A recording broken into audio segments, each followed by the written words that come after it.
مرحبا لكل المحبين، لكل الداعمين، لكل اللي موجودين عندي على قناتي على اليوتيوب. اليوم رح نحكي بكل صراحة على الناس يلي لازم نحط لها حدود بحياتنا، يلي بتتدخل بقراراتنا، بتتدخل بأمورنا الشخصية، بتسألنا أسئلة خاصة جدا، حتى لو كنا قاعدين بجمعة أو كنا موجودين ضمن يعني الأقارب أو الأصدقاء أو إلى ما هنالك.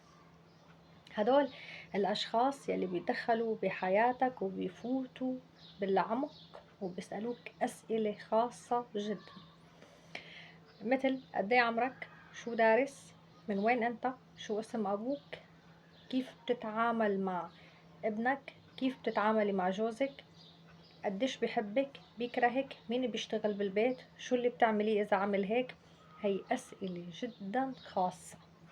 كيف ممكن نتعامل مع هدول الأشخاص؟ أنا دائما وقت بيسألني حدا هذا السؤال بحاول ردله بسؤال، أو بحاول على الأقل راوغ معه أو أخذ وأعطي معه بالموضوع شوي، بحيث إنه ما يزعل وما ينتبه إني أنا غضيت نظر عن سؤاله أو ممكن ما جاوبته عليه بشكل مباشر. ولكن أحيانا بننحرج بيرجع بينعاد السؤال مرة تانية. فأنا بكل وضوح وشفافية بقول له أنت شو بفيدك هاد الجواب؟ شو بفيدكن جواب كيف علاقتي مع جوزي؟ وشو بفيدكن جواب قدي عمري؟ وشو بفيدكن جواب كيف ممكن أنا أتعامل مع ابني بالبيت؟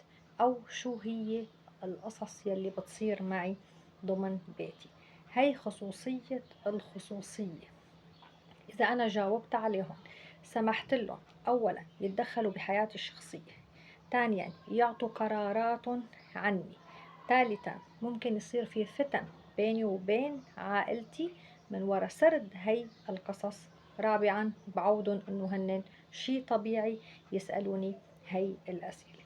انتوا قولوا لنا اليوم كيف ممكن تتصرفوا مع هدول الناس يلي ممكن يسألوكم هي الأسئلة الخاصة جدا، وقديه نحن من المفروض نحط لهم حد. وتحية لكم جميعا.